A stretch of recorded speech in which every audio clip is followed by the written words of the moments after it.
Thank you for joining us on the Capital Markets, coming to you from Channels Television in Lagos. I'm Bolaji Akinwale. Now, during the week, Nigeria's Securities and Exchange Commission made a proposal on unclaimed dividends that, if when passed into law, would transfer unclaimed dividends to the Capital Markets Development Fund. This would be after 12 years the money remained unclaimed by investors. So today on the program, we'll be speaking to a shareholder, Mr. Mukhtar, on what this means to shareholders like himself. We'll get back to this in a moment. But first, let's take a look at some headlines.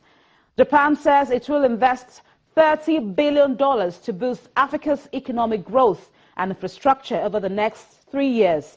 Prime Minister Shinzo Abe was speaking at the conference which had over many African countries visiting Kenya to attend its conference for developing the continent. He was speaking to the various heads of state at the 6th Tokyo International Conference on Africa Development. 34 heads from across the 54-nation continent, including those in South Africa, Nigeria, Ivory Coast and Uganda, are attending the higher-level gathering being held outside of Japan for the first time. The amount pledged includes private sector investment and $11 billion left over from a $32 billion commitment made at the previous meeting in 2013. In pledging more support, Japan is competing for influence in the continent with the US, China, and former European colonial powers such as Britain and France. China, whose investments in sub-Saharan nations have increased 40-fold since 2003, pledged $60 billion for the continent at a similar summit by President Xi Jinping in South Africa last year. The money was said to be spent on interest-free loans, preferential financing and funding to support development. The U.S., on the other hand, said it will give $14 billion at the U.S.-Africa Leaders Summit in 2014. And as I mentioned earlier on during the week, Nigeria's SEC made a proposal on unclaimed dividends that, if when passed into law, would transfer unclaimed dividends to the Capital Markets Development Fund. Now, this will be 12 years after the money remained unclaimed by investors. The Commission on its website during the week said that the move was in pursuant to the provisions of Section 313, subsection 1 of the Investments and Securities Act of 2007.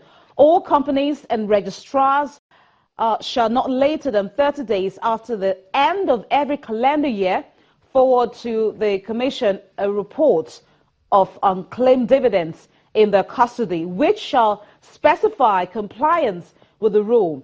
It added that companies shall disclose details of compliance with this rule in the annual reports. The SEC recently issued a directive mandating registrars operating in the Nigerian capital markets to end the issuance of electronic dividend warrants to investors by June of 2017. It is one story that is generating reactions from shareholders and investors alike. I will keep tracking this for you as we get more reactions from all corners. Now, the last batch of earnings came into the equities markets during the week. UBA posted over 32 billion naira profits after tax in the first half of the year. There you have the numbers. It said that it posted 32.6 billion naira after tax profits, which is, according to many analysts, a very remarkable performance for the banking stock despite the economic headwinds it had to deal with. Now, the profit before tax actually stood at 40.2 billion naira. The revenue was at 165.5 billion naira. And it was a bearish week at the Nigeria equities market as investors remain skeptical of the domestic bourse's outlook. The bull and bear took turns during the week, and we have, for the 5 sessions, the losses actually eventually outweighed the gains in size. The banking and industrial goods indices were dragged lower by price declines in Zenith Bank and Dangote Cement.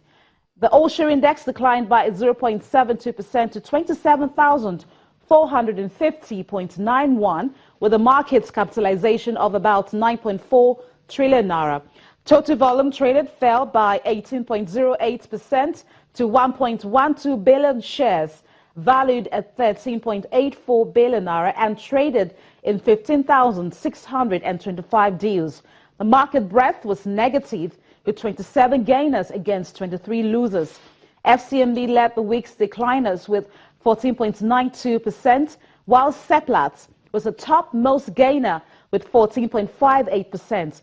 Guaranty Trust Bank, FBN Holdings, and Diamond Bank maintained the top positions by volume, collectively accounting for 25.06% of the total volume traded during the week. Now let's shed more light as to how the market fared, as we've been joined in the studio by the head of research at Vetival Capital Management Limited, Mr. Pabina Yunkeri, to review how the market fared during the week. Good evening, Mr. Pabina. Good evening. Thank you for joining us on the program. Thanks for having me. Now, the market was hit by various issues. One was the announcements from the central bank of a ban of nine banks over the non-remittance of oil sale receipts to the coffers of the government. And how would you assess market's performance in that light during the week? The news was a slight negative for some of these banks. If you look at the counters, amongst the 9 of them, a majority of them had losses during the week. But again, it also goes to show the level of how the market is beginning to understand things. Before, in the past, if you had this kind of situation, you would have seen a very significant sell-off in many of these banks. But the sell-offs were not as one would have anticipated. I guess the key thing is that the market is seeing that this is a temporary issue and it will go past after a while as these banks begin to settle. Already, the likes of UBA have settled their own obligations, and I think it just throws a positive light into the fact that many other banks should be able to come out of this situation in the near term. Now, we saw the bull and the bear taking turns during the week. In the week's 5 sessions, the losses actually outweighed the gains. What kind of picture did this paint in terms of investors' confidence, perception on the state of the markets? It was a generally bullish week, slightly bullish week, I would say. We had 4 days of gains.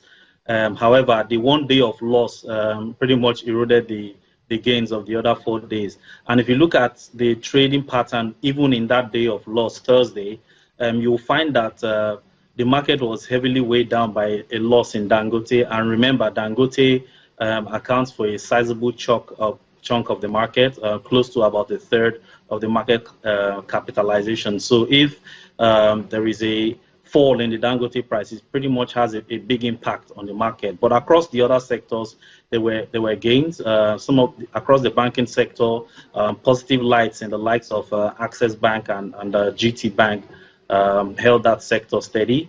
And of course, the consumer goods sector is recovering from pretty much a steep sell-off that we've seen in the last couple of weeks. So it wasn't too much of a negative. If you look deep in the number, you still see some green shoots. So we are optimistic that this should be able to drive a little bit of improved sentiment going into the next week. Very quickly, what do you think that the next week will actually bring to investors?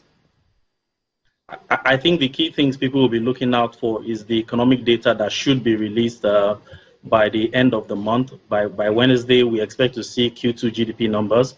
We expect to see July inflation, and we expect to see the unemployment figures as well. The Q2 GDP numbers will pretty much confirm if Nigeria has indeed entered a recession or not. We think that GDP in Q2 should come in at about a negative 2.9. We think it was a very bad quarter. So that should clearly put Nigeria in a recession. The inflation figure, we expect inflation to still inch higher. Our estimate for inflation is 17.2. So if you look at those two economic data, not very positive. And I think there is a tendency that the market may react a little negatively to those numbers, depending on how bad the GDP numbers in particular. All right, thank you so much, Pabina Yinkiri, Head of Research at Vetiver Capital Management. We'll go on a break, and when we come back, we'll be talking about the issues relating to unclaimed dividends. Please join us again.